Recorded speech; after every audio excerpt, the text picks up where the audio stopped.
First time after a very long time, I want to say that I am proud of my team. क्या खेला है Pakistan team ने कल और क्या जबरदस्त सीरीज जीती है. This is Najeeb al Hasnain honestly speaking. Mohammad Rizwan की क़यादत में वनडे सीरीज जीतने की हैट्रिक मुकम्मल हो गई है. ऑस्ट्रेलिया, जिम्बाब्वे और अब जनूबी अफ्रीका को जनूबी अफ्रीका में पछाड़ दिया. जी हाँ, एक बड़ी ही जबरदस्त timing, sweet timing to win the series. Because एक तो T20 सीरीज का बदला लेना था, वो भी ले लिया, और चैंपियंस ट्रॉफी से पहले हमारी टीम को रिदम में आना था, शेप में आना था. वो आती हुई नजर आ रही है. मैं पहले भी कह चुका हूं, वनडे टीम पाकिस्तान की काफी स्टेबल है, लेकिन थोड़ा सा डर लग रहा था जब देखा जनूबी अफ्रीका ने अपने सारे सुपरस्टार्स को खिलाया है. हमें तो आदत हो गई ना बड़ी टीमों की, बी और सी टीम से खेलने की. जब सारे मेन खिलाड़ी थे तो थोड़ा खटका हो रहा था, लेकिन पाकिस्तान टीम ने बता दिया है कि जिस लेवल की टीम आती है हम उस लेवल पे चले जाते हैं. हल्की होगी तो वैसा ही खेलेंगे, भारी आएगी तो उसके हिसाब से खेलेंगे, और वही मजा आया. बहुत सारी चीजें हुई इस कल के गेम में, ज्यादा पॉजिटिव्स और कुछ एक आध नेगेटिव्स. तो नेगेटिव्स पे हम बाद में बात करेंगे, पॉजिटिव पे बात करते हैं. और पॉजिटिव पे सबसे अच्छी बात यह है कि बाबर आजम के रन हुए. देखिए, T20 में प्रॉब्लम है बाबर रिजवान से, लेकिन वनडे तो इनका अच्छा फॉर्मेट है. बाबर आजम से रन होना एक अच्छा साइन है बिफोर चैंपियंस ट्रॉफी के उनकी रन्स की ज़रूरत होगी. प्रॉब्लम वही है कि वो स्लो खेलते हैं. कल भी वो कोई उससे मुख्तलिफ नहीं थे.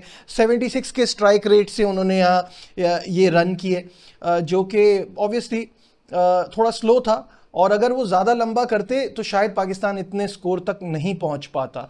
तो इस पे थोड़ा उनको देखना पड़ेगा और ज़रा गौर करना पड़ेगा. But anyhow, Mohammad Rizwan ने जो 80 की इनिंग खेली शानदार रही, और सबसे इंपॉर्टेंट बात ये कि उनको बड़ा जोर का सर पे बॉल लगा था. और आजकल it's not a laughing matter, इसको फिल यूज के बाद से बहुत ज़्यादा सीरियस लिया जाता है. और कंकशन के लिए उनको चेक किया गया, उनका मुआयना किया गया, और उसके बाद जाके फिर इतनी ज़बरदस्त इनिंग खेलना. वो जो मोमेंटम करते रहते हैं, वो उन्होंने मोमेंटम का सही इस्तेमाल किया. और कल लर्न नहीं था, कल विन था. वो सोच कर आए थे और बड़ी शानदार इनिंग उन्होंने खेली. साथ साथ इस गेम के हीरो वो एक ही रहे, वो थे कामरान गुलाम. देखिए, ये जो केप टाउन है ना, यहाँ पे 290-300 बनता है और फिर वो आराम से चेज भी होता है. तो वो जो एक्स्ट्रा 29-30 रन्स का एक मार्जिन मिला, एक पाकिस्तान टीम को कुशन मिला, वो जस्ट बिकॉज ऑफ कामरान गुलाम. क्या खेला है वो बंदा. This is the magic of a person जिसने अनथक मेहनत की हो, जिसने रगड़ा खाया हो डोमेस्टिक क्रिकेट का. यही हम बार बार कहते हैं कि आप अपने डोमेस्टिक क्रिकेटर्स को इज्जत दें जिन्होंने सीजन पीछे लगाए हैं. कामरान गुलाम को अपने डेब्यू के लिए बहुत इंतजार करना पड़ा, और मैंने उनको डोमेस्टिक में फॉलो किया है. वो मुझे लगता ही नहीं था इस चीज़ के केपेबल हैं. अरे मैं क्या, मोहम्मद रिजवान ने भी ये बात कही. उन्होंने कहा हम एक ही रीजन से खेलते हैं, बहुत बार उनको खेलते हुए देखा है, लेकिन मुझे भी उम्मीद नहीं थी कि वो इस तरह से खेल सकते हैं, क्योंकि उन्होंने जो सिचुएशन को आगे बढ़ाया है और पाकिस्तान की जो पोजीशन थी उसका फ़ायदा उठाया और रन तेज़ी से किए हैं. 32 बॉलों पे 63 किए उन्होंने, विच वॉज जस्ट फैंटास्टिक. क्या बूस्ट दिया है अपनी साइड को. उनकी इस शानदार इनिंग की वजह से पाकिस्तान मैनेज टू स्कोर 329. और इसके साथ साथ थोड़ा सा शाहीन का भी बल्ला चला. 9 बॉलों पे 16 रन किए, 2 चौके 1 छक्का. लेकिन भाई, खुदा का वास्ता, इसका मतलब ये नहीं है कि अब आप उनको चौथे 5वें नंबर पे भेजना शुरू कर दें. उनका लग जाता है तो लग जाता है. He is not an allrounder, तो उसको वैसे ही देखें. जहाँ तक जनूबी अफ्रीका की इनिंग की बात है, तो वहाँ पे सिर्फ एक ही पॉइंट ऐसा आया था जहाँ लग रहा था कि वो ये मैच जीत सकते हैं या हमसे मैच ले जा सकते हैं, जब मिलर और हेनरिक क्लासन की पार्टनरशिप लगी हुई थी. लेकिन यहाँ पे जो कमाल की बॉलिंग कराई है, और मैं यहाँ सिर्फ शाहीन की बॉलिंग को नहीं, रिजवान की कप्तानी को भी क्रेडिट दूंगा, क्योंकि रिजवान ने जिस तरह से अपने बॉलर्स को यूज़ किया, बहुत अच्छा किया.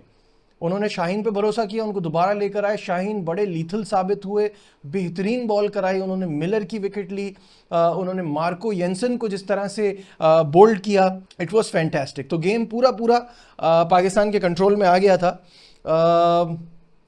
5 विकेटें भी हो सकती थी शाहीन की, उनकी 4 विकेटें बड़ी अहम रही, लेकिन 5 भी हो सकती थी. वो एक कैच जो क्लासन का छूटा, अदरवाइज उनका पंजा भी पूरा हो जाता. नसीम शाह ने भी विकेट कॉलम में अपनी जगह बनाई और 3 खिलाड़ियों को आउट किया. इतने अरसे से जो ये परेशानी हो रही थी ना, हमें 2 चीज़ों की प्रॉब्लम थी. एक तो मिडिल में जाके हमारे बैटर्स अच्छा परफॉर्म नहीं कर रहे थे, और उसकी वजह भी ऑब्वियसली ये नहीं थी, उसकी वजह थी सिलेक्शन। आप सही लड़कों को सही जगह पे मौका नहीं दे रहे थे। वो जब से आपने देना शुरू किया है, सीनियर्स को भी पता चला है कि ऐसे सिर्फ टीम में बड़े नाम की वजह से नहीं रहेंगे, उनको परफॉर्म करना पड़ेगा। पिछले गेम में जिस तरह से साइम और सलमान अली आगा खेले हैं, तो आपको नहीं लगता कि रिजवान और बाबर के ऊपर प्रेशर पड़ा होगा? उन्होंने सोचा होगा कि हमें भी करना है और उन्होंने डिलीवर किया। तो जब आपकी टीम में इंसाफ के साथ सिलेक्शन होती है ना, दोस्ती यारी नहीं चलती, तो फिर रिजल्ट्स भी अच्छे आते हैं, और वो इस टीम में नज़र आ रहा है। पाकिस्तान टीम में एक और हमें प्रॉब्लम हो रही थी, हमें क्वालिटी स्पिनर की कमी फील हो रही थी। विकेट टेकिंग ऑप्शन जो ज़्यादा रन्स ना दे, अपने ओवर जल्दी से निकाले, विकेटें भी लेके दे, तो वो जगह अबरार बहुत अच्छे से ले रहे हैं। क्योंकि एक ऐसी पिच पे जहाँ तबरेज़ शम्सी को 7.1 के हिसाब से रन पड़े, अबरार ने 9 ओवर में 48 रन दिए, 2 खिलाड़ियों को आउट किया, 5.33 की इकॉनमी से उन्होंने रन दिए। तो अबरार बहुत अच्छा कर रहे हैं। अभी तो सुफियान मुकीम तैयार होंगे, तो जब आपके पास अच्छे ऑप्शन आएंगे, जब आप ट्राई करेंगे तभी आएंगे ना। आपने तो ट्राई करना ही छोड़ दिया था। मज़ा आया देख के कि कल पाकिस्तान टीम जिस तरह से खेली है। अब बात कर लेते हैं कुछ नेगेटिव्स की, जो मैं आपसे बात कर रहा था उसमें 2 चीज़ें मुझे दिखी हैं। एक ये कि इतना ज़बरदस्त मैच हो रहा था, हेनरिक क्लासन जब उनसे खेला नहीं जा रहा था तो उन्होंने ऐसी हरकत की, उन्होंने बॉल टेम्परिंग की भी बात कर दी बीच में ना, कि उनको लगा कि बॉल टेम्परिंग। भाई हमारे बॉलर्स पहले 125-130 से करा रहे थे। जाहिर है जब पेस बढ़ा है तो उनकी बॉलिंग में निखार आया। अब आपसे नहीं खेली जा रही तो आप बॉल टेम्परिंग का बिला वजह में ये बात करना कोई सेंस नहीं बनती। जो अच्छा खेलता है उसको अप्रिशिएट करना चाहिए। This is what I feel. तो ये जो बात है ये बहुत गलत लगी। दूसरा, एम्पायरिंग इतनी वाहियात हुई है, आईसीसी को इस पे ज़रूर देखना चाहिए। एक पॉइंट पे तो मुझे ऐसा लग रहा था एम्पायर को ऐसे ही खड़े रहना चाहिए कि हाथ सीधे करके क्यों खड़ा हुआ है, हर दूसरी बॉल के बाद तो वो गलत डिसीजन दे रहा है। एम्पायरिंग बहुत ख़राब हुई। थोड़ा बहुत कैचिंग जुनूबी अफ्रीका ने तो खैर बहुत ही बुरी की, पाकिस्तान ने भी थोड़े कैचिंग और रन आउट के चांस वगैरह मिस किए। मैं हमेशा कहता हूँ जब आप जीत रहे होते हैं तो आपको इन चीज़ों पर नज़र डालना बहुत ज़रूरी होता है, ताकि बाद में आपको प्रॉब्लम ना हो। जीतते हुए ही आप रियलाइज़ करें कि आपसे कहाँ कहाँ गलतियाँ हो रही हैं। जहाँ तक गलती की बात है तो थोड़ा सा मैं अब्दुल्ला शफीक का जिक्र करना चाहूँगा, क्योंकि वो जो किताबी प्लेयर हैं, किताब के पर्चे अब फटते हुए नज़र आ रहे हैं। 2 गेम्स यहाँ खेले हैं, पहले तो वो ऑस्ट्रेलिया में एक्सपोज हुए, फिर उसके बाद अब 2 गेम खेले हैं, दोनों में डक, 1 रन भी नहीं कर पाए। 34 की एवरेज से 20 मैचों में 616 रन है। जब मैं इनको देखता हूँ, इनकी परफॉर्मेंस देखता हूँ, तो मुझे बार बार याद आता है कि यहाँ पे फिर इमामुल हक का कसूर क्या है? सिर्फ ये कसूर है हिज रिलेशनशिप विद इंजमामुल हक, और तो इसके अलावा कोई कसूर नज़र नहीं आता। बिकॉज 72 वनडे मैचेस में इमाम की 48 की एवरेज है, 9 सेंचुरियाँ हैं, 20 हाफ सेंचुरियाँ हैं। What a fantastic performance.